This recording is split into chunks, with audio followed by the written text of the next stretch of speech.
Hi friends, कैसे आप सब। उम्मीद करते हैं अच्छा ही होंगे।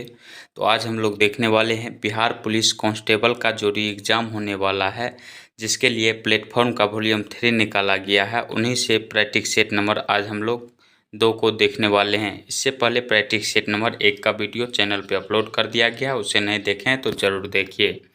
तो चलिए आज के क्वेश्चन को शुरू करते हैं।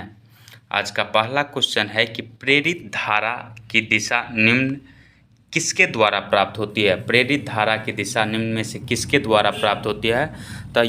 तो यह जो है दो चीज़ों द्वारा प्राप्त होती है। लेंज के नियम द्वारा भी प्राप्त होता है और उसके बाद जो है फ्लेमिंग के कौन सा नियम द्वारा, फ्लेमिंग के दाएं हाथ के नियम द्वारा भी प्रेरित धारा की दिशा का मान ज्ञात किया जाता है। तो इसका राइट आंसर ऑप्शन के अनुसार ऑप्शन नंबर डी से हो जाएगा। और फ्लेमिंग के बाएं हाथ का जो नियम होता है यह मोटर के कार्य प्रणाली को बताता है, और फ्लेमिंग के दाएं हाथ का नियम जो है यह जनरेटर के कार्य प्रणाली को बताता है। बाएं हाथ का नियम मोटर के कार्य प्रणाली को बताता है और दाएं हाथ का नियम जो है जनरेटर के कार्य प्रणाली को बताता है। इसके बाद अगला क्वेश्चन है, और ये बिजली खपत वाला क्वेश्चन है कि कितना विद्युत खर्च आएगा। ये क्वेश्चन जो है आपको शॉर्ट वीडियो में कराया गया है, उसे नहीं देखे हैं तो चैनल पे आप ज़रूर विजिट कर लीजिए। तो 2 का क्वेश्चन है कि यदि 100 वाट का बिजली का बल्ब 10 घंटे जलता है तो 5 रुपये प्रति यूनिट की दर से विद्युत का खर्च होगा। विद्युत का खर्च जो होगा वह 5 रुपया हो जाएगा।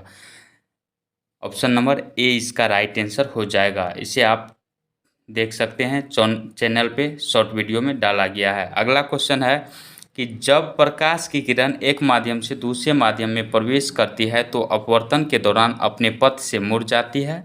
दूसरे माध्यम में प्रकाश के मुड़ने का कारण क्या है। प्रकाश जो मुड़ता है इसका कारण क्या है। तो चाल भिन्न भिन्न होने के कारण यह मुड़ता है। इसका right answer option number B से हो जाएगा।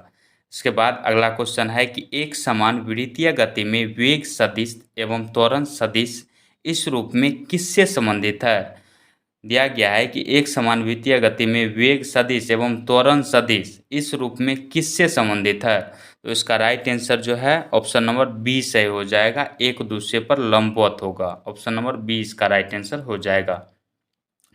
अगला क्वेश्चन दिया गया है कि निम्न में से कौन सा ग्राफ गुरुत्व के अंतर्गत स्वतंत्र रूप से गिरने वाली किसी वस्तु के वेग समय परिवर्तन को प्रदर्शित करता है।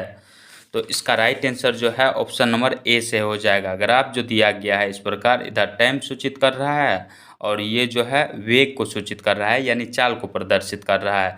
तो जब जब जो है वेग यानी वेग बढ़ेगा तो समय बढ़ेगा, समय बढ़ेगा तो वेग बढ़ेगा। ये मतलब इस प्रकार ग्राफ हो जाएगा। इसका ऑप्शन नंबर ए इसका राइट आंसर हो जाएगा। इसके बाद अगला क्वेश्चन है कि अनुप्रस्थ तरंग में माध्यम के कण किस प्रकार की गति करती है। अनुप्रस्थ तरंग में माध्यम के कण जो होता है वह किस प्रकार की गति करता है। तो लंबवत दिशा में संचरण की दिशा में कंपन करते हैं, यानी गमन करते हैं। इसका right answer option number A से हो जाएगा। और अनुप्रस्थ तरंग जो होता है यह श्रृंग एवं गर्त के रूप में माध्यम में गमन करता है। और अनुप्रस्थ तरंग जो होता है यह ठोस एवं द्रव के ऊपरी परत पर जो है गमन करता है। इसके बाद अगला क्वेश्चन है कि निम्न में किस स्थिति में कुंडली में कोई भी विभवांतर प्रेरित नहीं होगा।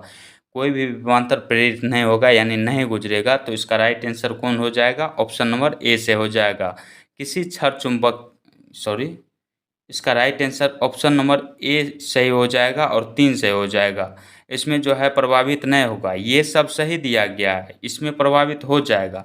और विभवांतर किस में प्रभावित नहीं होगा, तो ऑप्शन नंबर 3 में प्रभावित नहीं होगा। कहा गया है कि कुंडली और क्षण चुंबक दोनों के समान चाल से समान दिशा में गतिमान होने पर जो है विभवांतर प्रेरित यानी प्रवाहित नहीं होता है। इसके बाद अगला नंबर क्वेश्चन है कि किसी क्षण चुंबक के चुंबकीय क्षेत्र से संबंधित निम्न कथन पर विचार कीजिए। निम्न कथनों पर आपको विचार करना है। तो दिया गया है कि इसमें परिणाम और दिशा दोनों होते हैं। क्षण चुंबक के चुंबकीय क्षेत्र में जो है परिणाम एवं दिशा दोनों होते हैं, सही दिया गया है। चुंबकीय क्षेत्र रेखाएं बंद वक्र होती है, ये भी सही है। तो इसका राइट आंसर जो है ऑप्शन नंबर सी से हो जाएगा। 1 और 2 दोनों सही है। चलिए इसके बाद अगला क्वेश्चन है कि दिया गया है कि C60 एक अणु जिसमें ये किसके रूप में व्यवस्थित 60 कार्बन परमाणु होते हैं। तो इसका राइट आंसर जो है ऑप्शन नंबर सी से हो जाएगा। 12 पंचभुज और 20 षष्ठभुज होंगे इसमें। अगला नंबर क्वेश्चन है कि एक निश्चित तर्क के अनुसार, इसके बाद रीजनिंग का प्रश्न शुरू होता है और मैथ और रीजनिंग में कोई भी दिक्कत हो आपको तो वीडियो के लास्ट में व्हाट्सएप नंबर दिया गया है, उस पर आप संपर्क करके पूछ सकते हैं कोई भी सवाल मैथ और रीजनिंग का या अदर किसी भी सब्जेक्ट का हो। तो 10 का राइट आंसर जो है ऑप्शन नंबर डी से हो जाएगा। इसके बाद 11 नंबर का क्वेश्चन जो है इसका right answer option number A से हो जाएगा और 12 का राइट आंसर जो है ऑप्शन नंबर बी से हो जाएगा। इसके बाद 13 से इंग्लिश प्रश्न शुरू होता है। दिया गया है कि फिल इन द ब्लैंक्स को भरना है आपको। Dash the great leader is no more, यानी नेताजी अब हमारे महान नेता अब हमारे बीच में नहीं रहे, इसके लिए क्या शोक व्यक्त करते हैं। हाय हाय नेताजी अब हमारे बीच में नहीं रहे। हाय का इंग्लिश जो होता है वह अल्लाज होता है। ऑप्शन नंबर सी इसका राइट आंसर हो जाएगा। अगला क्वेश्चन है कि द लायन क्या पूछा गया है, आइटम पूछा गया है। द लायन शेयर का जो मीनिंग होता है वह क्या होता है, तो बहुत बड़ा हिस्सा। द लायन शेयर आइटम है और इसका मीनिंग होता है बहुत बड़ा हिस्सा, और सेम जो मीनिंग होगा वह द लार्जेस्ट पोर्शन का हो जाएगा। इसका भी अर्थ बहुत बड़ा हिस्सा होता है। तो इसका right answer option number D से हो जाएगा। इसके बाद अगला question fill in the blanks ही है, यानी खाली स्थान को भरना है आपको। The wind blew so dash at night that many trees fell in the park, यानी पार्क में जो है हवा के कारण वृक्ष जो है उखड़ गया। तो इसमें क्या इसका राइट आंसर हो जाएगा, तो फायरली हो जाएगा। फायरली हो जाएगा। ऑप्शन नंबर सी इसका राइट आंसर हो जाएगा।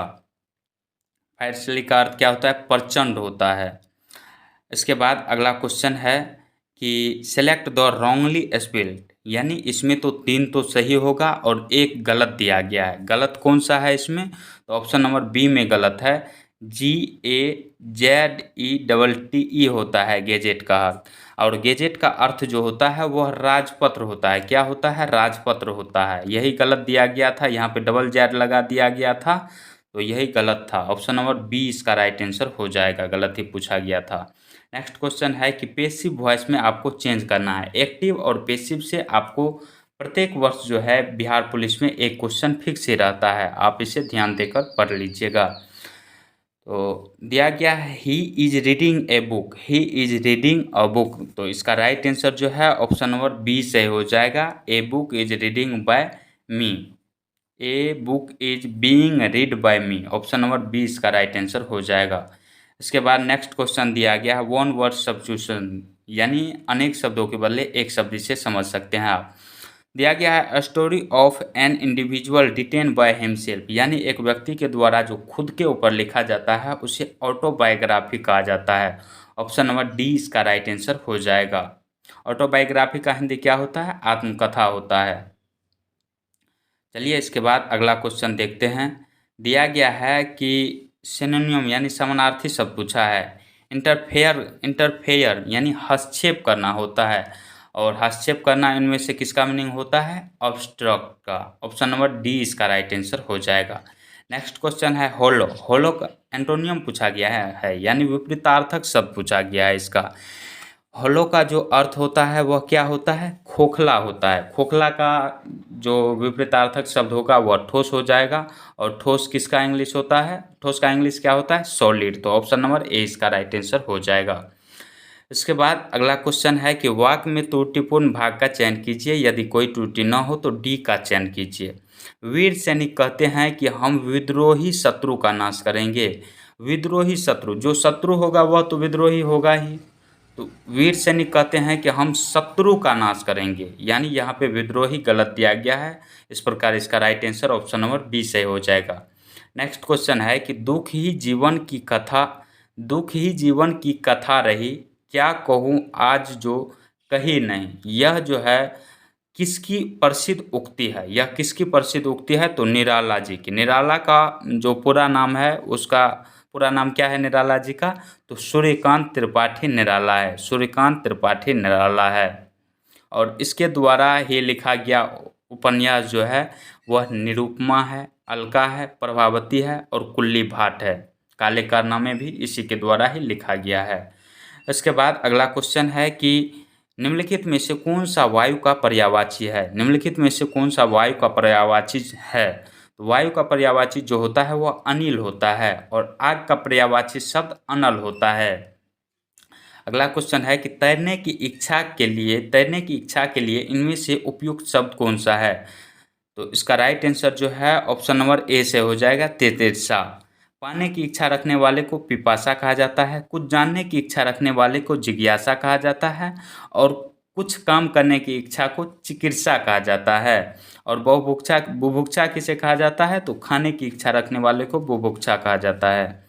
चलिए इसके बाद अगला क्वेश्चन है कि इनमें से चिरंतन का विलोम क्या है? चिरंतन का विलोम शब्द जो होता है वह अनस्वर होता है। ऑप्शन नंबर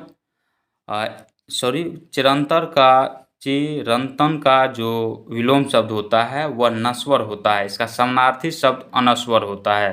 तो इसका right answer option number C से हो जाएगा। विलोम शब्द पूछा गया था तो नस्वर से हो जाएगा। नेक्स्ट क्वेश्चन है कि इनमें से किस शब्द की वर्तनी जो है शुद्ध है? तो तिरस्कार किस प्रकार लिखा जाता है? तो इसका right answer option number A से हो जाएगा। तिरस्कार का ये जो वर्तनी है शुद्ध लिखा गया है। इसके बाद अगला क्वेश्चन है कि विद्यापति किस भाषा से संबंधित कवि है? विद्यापति जो है यह मैथिली भाषा के कवि हैं। ऑप्शन नंबर ए इसका राइट आंसर हो जाएगा। और विद्यापति को जो है मैथिली कवि कोकिल कहा जाता है। विद्यापति को मैथिली कवि कोकिल कहा जाता है। नेक्स्ट क्वेश्चन है कि जो दंड पाने योग्य हो इस वाक्यांश के लिए सही शब्द कौन सा है? जो दंड पाने योग्य हो तो उसके लिए दंडनीय शब्द का प्रयोग किया जाता है। ऑप्शन नंबर सी से हो जाएगा। इसके बाद अगला क्वेश्चन जीके का प्रश्न यहाँ से शुरू होता है, तो चलिए देखते हैं। दिया गया है कि भारत सरकार अधिनियम 1935 के बारे में निम्नलिखित कथनों पर विचार कीजिए। भारत सरकार अधिनियम 1935 के बारे में निम्नलिखित कथनों पर विचार कीजिए। यह अधिनियम ब्रिटिश संसद द्वारा अधिनियमित किया गया था। क्या है ये? सही दिया गया है कथन। अगला है कि इस अधिनियम को भारत और बर्मा सरकार के लिए दो अलग अलग अधिनियमों में विभाजित किया गया। ये भी सही दिया गया है।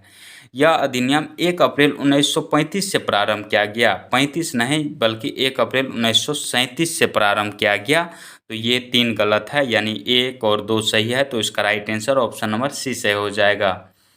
नेक्स्ट क्वेश्चन है कि 42वां संविधान संशोधन अधिनियम किस वर्ष पारित किया गया था? 42वां संविधान संशोधन अधिनियम जो है यह 1976 ईस्वी में आया था। ऑप्शन नंबर डी इसका राइट आंसर हो जाएगा। और 42वां संविधान संशोधन को लघु संविधान कहा जाता है क्योंकि इसके द्वारा जो है संविधान में बहुत कुछ जोड़ा गया था।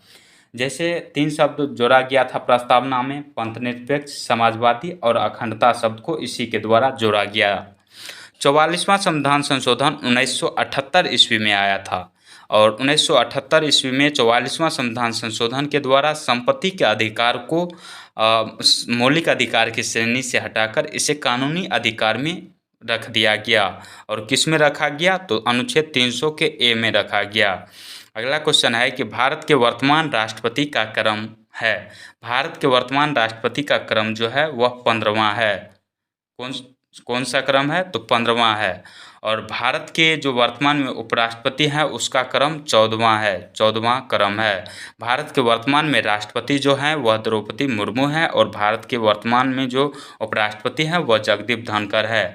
और भारत के प्रथम जो राष्ट्रपति निर्वाचित हुए थे, 2 कार्यकाल के लिए निर्वाचित हुए थे, राजेंद्र प्रसाद। राजेंद्र प्रसाद का संबंध बिहार से ही है।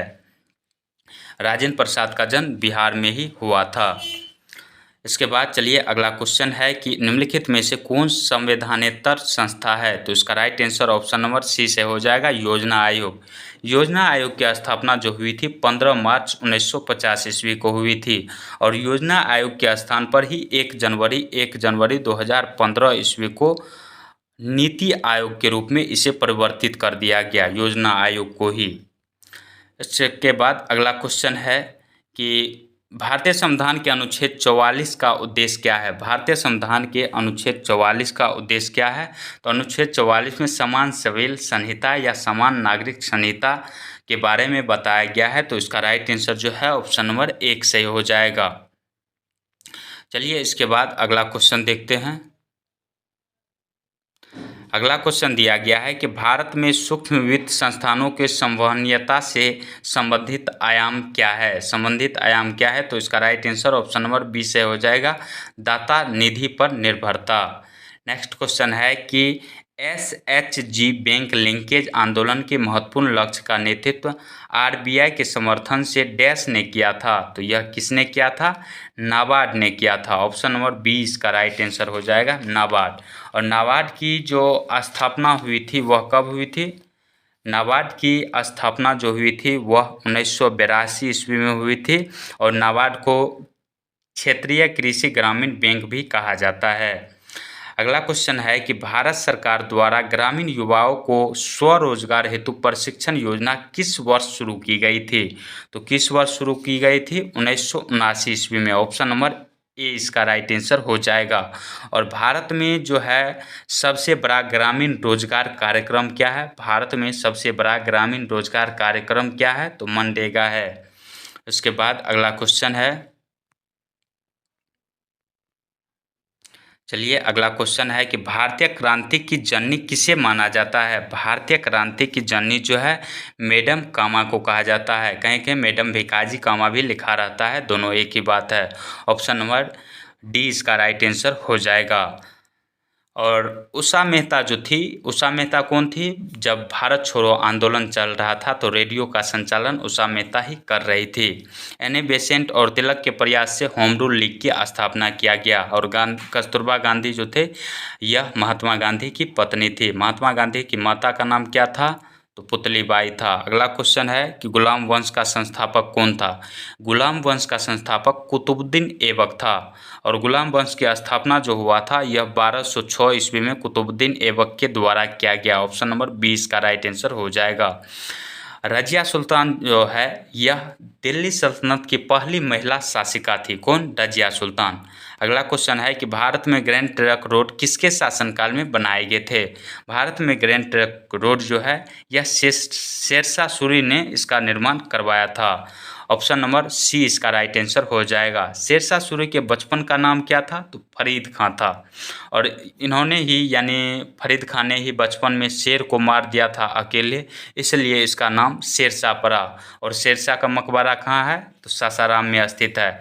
ग्रैंड ट्रंक रोड को 2 भागों में बांटा गया है, जिसे मुख्य रूप से NH1 और NH2 कहा जाता है। अगला क्वेश्चन है कि कवि कालिदास किसके राज कवि थे? कवि कालिदास जो है यह चंद्रगुप्त विक्रमादित्य के कवि थे। ऑप्शन नंबर सी इसका राइट आंसर हो जाएगा। चंद्रगुप्त विक्रमादित्य और चंद्रगुप्त मौर्य दोनों में अंतर है। चंद्रगुप्त मौर्य ने ही मौर्य वंश की स्थापना की थी। भारत का नेपोलियन किसे कहा जाता है? तो समुद्रगुप्त को कहा जाता है। इसके बाद अगला क्वेश्चन है कि निम्नलिखित में से किस नेता ने बिहार में 1857 के विद्रोह का नेतृत्व किया था? निम्नलिखित में से किस नेता ने बिहार में 1857 की विद्रोह का नेतृत्व किया था? तो कुंवर सिंह ने। ऑप्शन नंबर सी इसका राइट आंसर हो जाएगा। और कुंवर सिंह की मृत्यु 1858 ईस्वी में हो गया था। ये BPSC शिक्षक भर्ती का जो एग्जाम हुआ था उसमें पूछा गया है। अगला नंबर क्वेश्चन है कि कौन सुमेलित नहीं है? इनमें से कौन सुमेलित नहीं है? तो इसका right answer option number D से हो जाएगा। अर्जेंटाइट का सूत्र क्या होता है? अर्जेंटाइट का जो सूत्र होता है वह Ag2S होता है, जो कि यहाँ पे Na3Al F6 दिया गया है, जो कि गलत है। इसका राइट आंसर जो है गलत ही पूछा गया है, तो ऑप्शन नंबर डी से हो जाएगा। नेक्स्ट क्वेश्चन है कि पीएच पेपर पर तरल नमूने की एक बूंद डाली गई, यह देखा गया कि पीएच पेपर का रंग नीला हो जाता है। तरल नमूना निम्न में से कौन सा है? तरल नमूना निम्न में से कौन सा है? तो इसका right answer option number C से हो जाएगा। सोडियम बाइकार्बोनेट का घोल है। ऑप्शन नंबर सी से हो जाएगा। अगला क्वेश्चन है कि निम्न में से कौन सा धातु वर्ग विद्युत धनात्मक गुण को बढ़ते हुए क्रम में दर्शाता है? बढ़ते हुए क्रम में दर्शाता है। तो इसका right answer option number A से हो जाएगा। लिथियम, सोडियम, पोटासियम, रुबिडियम और सीजियम। इससे बड़ा ये मतलब धातु के विद्युत धनात्मक गुण को प्रदर्शित करता है। लिथियम से ज़्यादा सोडियम, सोडियम से ज़्यादा पोटेशियम, पोटेशियम से ज़्यादा रुबिडियम, उससे ज़्यादा सीजियम। चलिए इसके बाद अगला क्वेश्चन है कि निम्न में से सत्य कथन का चयन कीजिए। निम्न में से सत्य कथन का आपको चयन करना है। तो उपधातुएं अर्धचालक की भांति व्यवहार करती है, सही है। स्टील एक मिश्र धातु है, सही बात है। स्टील जो है यह मिश्र धातु है। धातुएं इलेक्ट्रॉनिक चालक होती है, धातुएं इलेक्ट्रॉनिक चालक होती है, ये भी सही है, यानी उपरोक्त सभी सही है। ऑप्शन नंबर डी से हो जाएगा। नेक्स्ट क्वेश्चन है कि विरंजक चूर्ण किस प्रकार का लवण है। विरंजक चूर्ण जो होता है यह मिश्रित लवण होता है। ऑप्शन नंबर सी इसका राइट आंसर हो जाएगा। और विरंजक चूर्ण का सूत्र भी कभी कभी पूछ लिया जाता है, CaOCl2 होता है विरंजक चूर्ण का सूत्र। अगला क्वेश्चन है कि नीचे दिए गए कथनों पर विचार कीजिए और सही उत्तर का चयन कीजिए। डोबेराइनर ने प्लेटिनम पर उत्प्रेरक के रूप में पहला परीक्षण किया और तत्वों की समांतरिक की खोज की, जिससे तत्वों के आवर्त सारणी का विकास हुआ। कथन सही है ये। इसके बाद अगला कथन क्या दिया गया है कि जे डब्ल्यू डोबेराइनर ने जेना विश्वविद्यालय में रसायन विज्ञान और फार्मेसी के प्रोफेसर थे, यह भी सही दिया गया है। यानी इसका राइट आंसर जो है ऑप्शन नंबर सी से हो जाएगा। 1 और 2 दोनों सही है। चलिए इसके बाद अगला क्वेश्चन दिया गया है कि निम्नलिखित को आपको सुमेलित करना है। नींबू में कौन सा अम्ल होता है। नींबू में साइट्रिक अम्ल होता है। और बिच्छू जो काटता है तो उसमें कौन सा अम्ल होता है, मेथनोइक अम्ल होता है। और टमाटर में जो अम्ल होता है वह ऑक्जेलिक अम्ल होता है। इसके बाद और भी काफ़ी इंपॉर्टेंट है, जैसे सेब में कौन सा अम्ल होता है, इमली में कौन सा अम्ल होता है। सेब में मेलिक अम्ल होता है और इमली में जो होता है वह टार्ट्रिक अम्ल होता है। और सिरका में कौन सा अम्ल होता है, तो एसिटिक अम्ल होता है। चलिए इसके बाद अगला क्वेश्चन है कि प्लास्टर ऑफ पेरिस का रासायनिक नाम क्या है। प्लास्टर ऑफ पेरिस का रासायनिक नाम क्या है, तो कैल्शियम सल्फेट हेमीहाइड्रेट होता है प्लास्टर ऑफ पेरिस का रासायनिक नाम। प्लास्टर ऑफ पेरिस का सूत्र जो होता है वह CaSO4 इंटू हाफ H2O होता है। वही यहाँ पे हाफ के जगह 2 लगा रहता है, तो वह किसका सूत्र होता है, आप कमेंट में ज़रूर बताइएगा। अगला क्वेश्चन है कि निम्नलिखित में से कौन सा अंग अप्रयुक्त या क्षतिग्रस्त बिंबाणु को हटाने में सक्षम है, तो तिल्ली सक्षम है। ऑप्शन नंबर सी इसका राइट आंसर हो जाएगा। तिल्ली एक जो रोग होता है, तिल्ली जो होता है यह रोग निरोधक तंत्र का एक भाग होता है। तिल्ली क्या होता है, रोग निरोधक तंत्र का एक भाग होता है। इसके बाद मैथ का प्रश्न यहाँ शुरू होता है। तो 51 का राइट आंसर जो है ऑप्शन नंबर ए से हो जाएगा। इसके बाद 52 नंबर क्वेश्चन का राइट आंसर जो है ऑप्शन नंबर ए से हो जाएगा। 53 का राइट आंसर क्या से हो जाएगा, ऑप्शन नंबर सी से हो जाएगा। 54 का राइट आंसर जो है ऑप्शन नंबर ए से हो जाएगा। इसके बाद 55 नंबर क्वेश्चन जो है इसका भी right answer option number A से हो जाएगा। इसके बाद नेक्स्ट क्वेश्चन जो है यह क्षेत्रफल से दिया गया है, क्षेत्रमिति से दिया गया है। इसका right answer option number B से हो जाएगा। और 57 का राइट आंसर जो है ऑप्शन नंबर ए से हो जाएगा। इसका PDF टेलीग्राम चैनल पे डाल दिया गया है, उसे नहीं देखे हैं तो आप उसे भी देख सकते हैं, पढ़ सकते हैं इसकी मदद से। और 58 का राइट आंसर जो है ऑप्शन नंबर ए से ही हो जाएगा। इसके बाद अगला क्वेश्चन है कि निम्नलिखित पर विचार कीजिए। रॉलेट एक्ट के विरुद्ध आंदोलन जो हुआ था यह 1919 ईस्वी में हुआ था। खेरा आंदोलन या खेरा सत्याग्रह जो हुआ था 1918 ईस्वी में हुआ था। अहमदाबाद मिल मजदूर आंदोलन जो हुआ था यह भी 1918 में ही हुआ था। लेकिन इन दोनों में पहले कौन हुआ था, इन दोनों में जो पहले हुआ था वह कौन सा आंदोलन हुआ था, तो अहमदाबाद मिल मजदूर आंदोलन हुआ था। और चंपारण सत्याग्रह जो हुआ था 1917 ईस्वी में हुआ था। तो इसका राइट आंसर जो है ऑप्शन नंबर ए से हो जाएगा। इसके बाद अगला क्वेश्चन है कि भारतीय राष्ट्रीय कांग्रेस का अध्यक्ष निर्वाचित होने वाले प्रथम यूरोपीय था। भारतीय राष्ट्रीय कांग्रेस का अध्यक्ष निर्वाचित होने वाला प्रथम यूरोपीय जो था वह जॉर्ज यूले था। कौन था, जॉर्ज यूल था। ऑप्शन नंबर बी इसका राइट आंसर हो जाएगा। और जॉर्ज यूल जो था, जॉर्ज यूल यह कांग्रेस के किस अधिवेशन की अध्यक्षता किए थे, तो इलाहाबाद के 1888 के अधिवेशन की अध्यक्षता किए थे 1888 ईस्वी में। चलिए अगला क्वेश्चन है कि मंदारिन भारत के किस पड़ोसी देश की आधिकारिक भाषा है। तो मंदारिन जो है यह चीन की आधिकारिक भाषा है, ऑप्शन नंबर डी से हो जाएगा। और भूटान की आधिकारिक भाषा जो है वह जोंगखा है। और अफगानिस्तान की आधिकारिक भाषा जो है वह दर्री है। क्या है? दर्री है। और भारत का पड़ोसी देश जो है श्रीलंका भी है। श्रीलंका का जो आधिकारिक भाषा है वह सिंहली भी है और तमिल भी है। इसके बाद अगला क्वेश्चन है कि डैश ग्रैमी जीतने वाली पहली भारतीय महिला है। ग्रैमी अवार्ड जीतने वाली पहली भारतीय महिला जो है वह तन्वी शाह है, ऑप्शन नंबर सी इसका राइट आंसर हो जाएगा। वही आपको पुरुष पूछता तो क्या हो जाता? पंडित रविशंकर। ग्रैमी अवार्ड जो दिया जाता है यह संगीत के क्षेत्र में दिया जाता है। किस क्षेत्र में? संगीत के क्षेत्र में। इसके बाद अगला क्वेश्चन है कि बिहार में अंतिम बार राष्ट्रपति शासन कब लगाया गया था। तो 7 मार्च 2005 ईस्वी को लगाया था। इसका right answer option number B से हो जाएगा। अगला क्वेश्चन है कि स्वतंत्र भारत के पहले मंत्रिमंडल 1947 में श्रम मंत्री कौन थे। स्वतंत्र भारत के पहले मंत्रिमंडल में 1947 में श्रम मंत्री जो थे वह जगजीवन राम थे। और खाद्य एवं कृषि मंत्री डॉक्टर राजेंद्र प्रसाद को मिला था। सरदार वल्लभ भाई पटेल को गृह मंत्री मिला था। और सरदार बलदेव सिंह को जो है रक्षा विभाग मिला था। सरदार बलदेव सिंह को कौन सा विभाग मिला था? रक्षा विभाग। अगला क्वेश्चन है कि गुटनिरपेक्ष आंदोलन का पहला शिखर सम्मेलन कब और कहां आयोजित किया गया था। तो बेलग्रेड में 1961 ईस्वी में आयोजित किया गया था। ऑप्शन नंबर सी इसका राइट आंसर हो जाएगा। इसके बाद अगला क्वेश्चन है कि संविधान सभा की पहली बैठक कब आयोजित की गई थी। संविधान सभा की पहली बैठक कब आयोजित की गई थी? 9 दिसंबर 1946 ईस्वी को। ऑप्शन नंबर सी इसका राइट आंसर हो जाएगा। और ये जो सभा हुआ था इस सभा में कुल 211 सदस्यों ने भाग लिया था।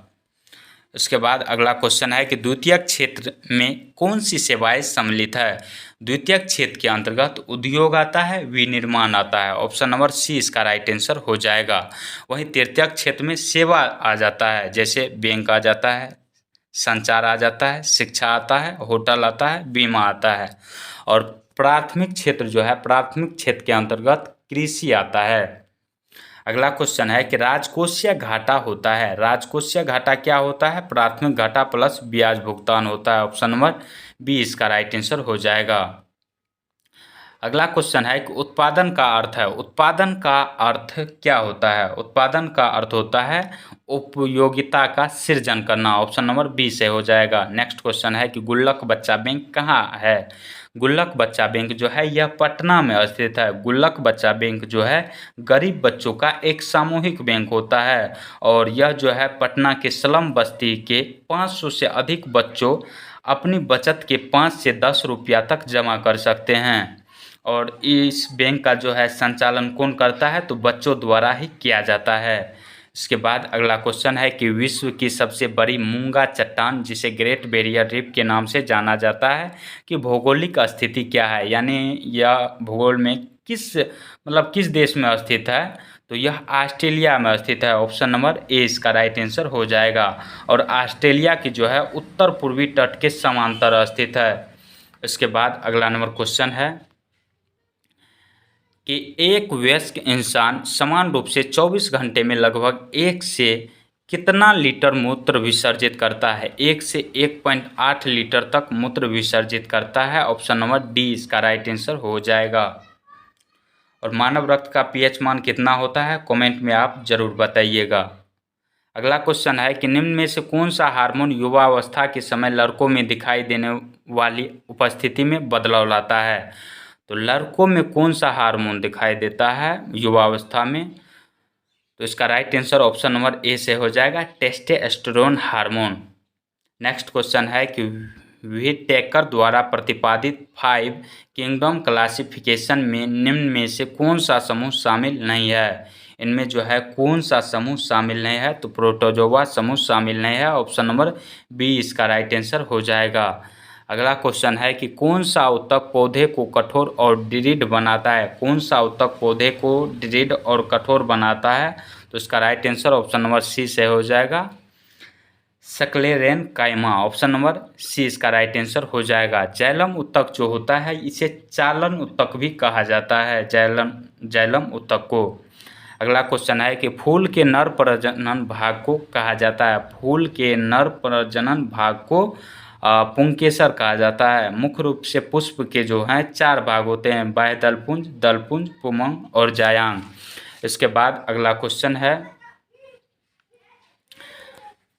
कि अगला क्वेश्चन क्या दिया है गया है कि डीएनए अणु में थाइमिन बेस 2 हाइड्रोजन बंधों द्वारा निम्न बेस में किससे जुड़ा होता है, निम्न बेस में किससे जुड़ा होता है, तो एडेनिन से। ऑप्शन नंबर ए इसका राइट आंसर हो जाएगा। और डीएनए जो है डीएनए की खोज किसने किया था, तो वाटसन एवं क्रिक ने किया था। अगला क्वेश्चन है कि मानव परिसंचरण तंत्र में सभी शिराएं रक्त को हृदय की ओर ले जाती है, फुफ्फुस शिरा और अन्य शिरा के मध्य क्या अंतर है, तो इसमें क्या अंतर है, फुफ्फुस शिरा ऑक्सीजन युक्त रक्त ले जाती है। ऑप्शन नंबर सी इसका राइट आंसर हो जाएगा। नेक्स्ट क्वेश्चन है कि एम्बिलिका ऑफिसिनेलेसिस, जिसका भारतीय स्थानीय नाम क्या है, का उपयोग च्यवनप्राश के निर्माण में किया जाता है, तो किसका उपयोग किया जाता है, आंवला का। ऑप्शन नंबर ए इसका राइट आंसर हो जाएगा। उसके बाद अगला क्वेश्चन है कि माध्यम 1, 2, 3 दिया गया है, का अपर्तनांक भी आपको दिया गया है 1.31 और 1.38, 1.48। यदि माध्यम में प्रकाश की चाल क्रमशः V1, V2 और V3 है तो उनके बीच निम्न में से कौन सा संबंध सही है, तो इसका राइट आंसर जो है ऑप्शन नंबर डी से हो जाएगा। V1 यानी V1 का जो है वेग जो है वह सबसे अधिक होगा, V2 से भी अधिक होगा और V3 से भी, और V2 का वेग जो होगा V3 से अधिक होगा, तो ऑप्शन नंबर डी इसका राइट आंसर हो जाएगा। इसके बाद फिर से मैथ का प्रश्न शुरू होता है। 81 का राइट आंसर जो है ऑप्शन नंबर ए से हो जाएगा। 82 का right answer option number D से हो जाएगा। और 83 का राइट आंसर जो है इसका भी डी से हो जाएगा। 84 का right answer option number D से हो जाएगा। इसके बाद जो है 85 का राइट आंसर जो है ऑप्शन नंबर बी से हो जाएगा 171। इसके बाद 86 में जो रीजनिंग का प्रश्न दिया गया है 86 का right answer option number B से हो जाएगा और 87 का राइट आंसर सी से हो जाएगा। इसके बाद अगला क्वेश्चन है जीके का प्रश्न शुरू होता है कि निम्नलिखित में से कौन सा मिट्टी नदियों द्वारा निर्मित है। नदियों द्वारा निर्मित मिट्टी को जलोढ़ मिट्टी कहा जाता है और भारत में सर्वाधिक मिट्टी जो पाई जाती है वह जलोढ़ मिट्टी ही पाई जाती है। और जलोढ़ मिट्टी में कृषि की पैदावार जो होती है वह बहुत ही अच्छी होती है। नदियों द्वारा लाई गई मिट्टी को जलोढ़ मिट्टी कहा जाता है। इसके बाद अगला प्रश्न है कि 2 सागरों अथवा जलाशय को जोड़ने वाली संकरी पट्टी को क्या कहते हैं। 2 सागरों अथवा जलाशय को जोड़ने वाली संकरी पट्टी को जलडमरू मध्य कहा जाता है। ऑप्शन नंबर 20 का राइट आंसर हो जाएगा। भारत और श्रीलंका के बीच कौन सी जलडमरू मध्य स्थित है, तो पाक जलडमरू मध्य स्थित है। अगला क्वेश्चन है कि निम्नलिखित युग्मों में से कौन सुमेलित नहीं है, तो एपिको आंदोलन जो है पी हेगड़े से संबंधित है। चिपको आंदोलन का नेतृत्वकर्ता जो है वह सुंदरलाल बहुगुणा है। नर्मदा बचाओ आंदोलन यह नदी घाटी से संबंधित है, इसका नेतृत्वकर्ता मेघा पाटेकर थे। और शांत घाटी आंदोलन जो है इसका नेतृत्वकर्ता कौन थे, शांत घाटी आंदोलन के जो नेतृत्वकर्ता थे वह सुगाथा कुमारी थी। कौन थी, सुगाथा कुमारी। यह क्वेश्चन वर्तमान समय में बार बार किसी न किसी एग्जाम में पूछा जाता है। और वही जो है बाबा आमटे कौन थे, बाबा आमटे जो थे यह आनंद वन आश्रम से जुड़े हुए थे जो कुष्ठ रोगियों के लिए समर्पित थे। इसके बाद तो इसका right answer option number D से हो जाएगा। नेक्स्ट क्वेश्चन देखते हैं कि भारत की जलवायु का वर्णन करने के लिए प्रयुक्त समान शब्द क्या है। भारत की जलवायु का वर्णन करने के लिए प्रयुक्त समान शब्द क्या है, तो इसका right answer option number B इसका राइट आंसर हो जाएगा। उष्णकटिबंधीय मानसूनी जलवायु है। कर्क रेखा के नीचे जो है यानी कर्क रेखा के दक्षिण भाग में जो है उष्णकटिबंधीय मानसूनी जलवायु पाया जाता है, वही उत्तरी भाग में जो है उपोष्ण कटिबंधीय जलवायु पाया जाता है। यानी भारत में दोनों प्रकार की जलवायु की विशेषता है। अगला क्वेश्चन है कि महाबोधि मंदिर कहाँ स्थित है। महाबोधि मंदिर जो है यह बोध गया में स्थित है। ऑप्शन नंबर डी से हो जाएगा। पटना का हनुमान मंदिर काफ़ी प्रसिद्ध है। अगला क्वेश्चन है कि 1921 ईस्वी में किसने विश्व भारती नामक प्रसिद्ध शैक्षणिक संस्थान की स्थापना की थी। विश्व भारती नामक प्रसिद्ध शैक्षणिक संस्थान की स्थापना रविन्द्रनाथ टैगोर के द्वारा पश्चिम बंगाल में किया गया। ऑप्शन नंबर ए इसका राइट आंसर हो जाएगा। शांति निकेतन कहाँ स्थित है, पश्चिम बंगाल में है। किसके द्वारा किया गया, तो रविन्द्रनाथ टैगोर के द्वारा। रविन्द्रनाथ टैगोर का उपनाम जो है इसे गुरुदेव के नाम से भी जाना जाता है, और गुरुदेव की उपाधि किसने दिया था, तो महात्मा गांधी जी ने इसे दिया था। नेक्स्ट क्वेश्चन है कि अगला क्वेश्चन है कि गोल्डन रॉक पैगोडा किस देश में है। गोल्डन रॉक पैगोडा जो है यह किस देश में है, तो म्यांमार देश में स्थित है। ऑप्शन नंबर बी इसका राइट आंसर हो जाएगा। और ये जो पूर्वोत्तर के जो है भारत का जो मानचित्र है, मान लीजिए ऐसे, यहाँ पे जो 7 राज्य इसमें है, यह काफ़ी इम्पोर्टेंट है। किस किस की सीमा लगती है, ये बार बार क्वेश्चन पूछा जाता है हर एक एग्जाम में। और इधर जो है यानी तटीय राज्य भी पूछा जाता है, कौन सा तटीय राज्य है। इसके बाद जो है पाकिस्तान से सटने वाले राज्य का नाम पूछा जाता है, और बांग्लादेश से भी सटने वाले राज्यों का नाम पूछा जाता है। ये सब आप भौगोलिक दृष्टि से ज़रूर देखिएगा इसको, जो कि एग्जाम में बार बार पूछा जाता है। अगला क्वेश्चन है कि वर्ष 2024 के लिए अंतर्राष्ट्रीय चीनी संगठन ने अपना अध्यक्ष किस देश को घोषित किया, तो भारत देश को। ऑप्शन नंबर डी इसका राइट आंसर हो जाएगा। नेक्स्ट क्वेश्चन है कि वित्तीय वर्ष 2024 के दौरान भारत में जीवाश्म ईंधन क्षमता कितनी बढ़ी है। भारत में जीवाश्म ईंधन क्षमता जो है 2.44% बढ़ी है। ऑप्शन नंबर 20 का राइट आंसर हो जाएगा। अगला क्वेश्चन है कि 14वां राष्ट्रीय मतदाता दिवस कब मनाया गया। यहाँ पे 14वां पूछा गया है, यानी मतदाता दिवस जो मनाया जाता है प्रत्येक वर्ष 25 जनवरी को मनाया जाता है। वहीं 14वां का बात किया गया है तो यह भी 25 जनवरी को ही मनाया गया 2024 में। और 24 जनवरी को जो है राष्ट्रीय बालिका दिवस मनाया जाता है, 25 जनवरी को राष्ट्रीय मतदाता दिवस, 26 जनवरी को गणतंत्र दिवस, और 30 जनवरी को जो है शहीद दिवस मनाया जाता है। 30 जनवरी को गांधी जी की मृत्यु हो गया था, नाथूराम गोडसे ने इसे गोली मार दिया था, इसीलिए शहीद दिवस मनाया जाता है। अगला क्वेश्चन है कि हाल ही 30 अप्रैल 2024 को दिनेश कुमार त्रिपाठी भारत के कैवां नौसेना प्रमुख नियुक्त किया गया है। नौसेना प्रमुख बोल रहा है, यानी नौसेना प्रमुख जो है यह 26वां नियुक्त किया गया है। वहीं वर्तमान में जो है वायुसेना प्रमुख जो है वह 27वां है। 27वां वायुसेना प्रमुख जो है वह कौन है, तो विवेक राम चौधरी हैं। अगला क्वेश्चन और आज का लास्ट क्वेश्चन है कि किस देश में दुनिया का पहला 6G डिवाइस लॉन्च किया गया है। किस देश में दुनिया का पहला 6G डिवाइस लॉन्च किया गया है, तो जापान देश में। ऑप्शन नंबर सी इसका राइट आंसर हो जाएगा। और भारत में पहली बार जो है मोबाइल सेवा की शुरुआत 1995 ईस्वी में की गई थी। 1995 ईस्वी में की गई थी। और भारत में जो है 2008 में 3G सेवा की शुरुआत की गई थी। 3G सेवा की शुरुआत कब की गई थी, 2008 में। 4G की शुरुआत जो है 2012 ईस्वी में हुआ था। 4G की शुरुआत 2012 ईस्वी में हुआ था। और वही 5G की जो शुरुआत है प्रधानमंत्री मोदी जी के द्वारा 2022 में इसे लॉन्च किया गया 5G को। वर्तमान समय में 6G भारत में लॉन्च नहीं किया गया है। तो आज का वीडियो आपको कैसा लगा कमेंट सेक्शन में ज़रूर बताएं। मिलते हैं नेक्स्ट वीडियो में, तब तक के लिए जय हिंद जय भारत।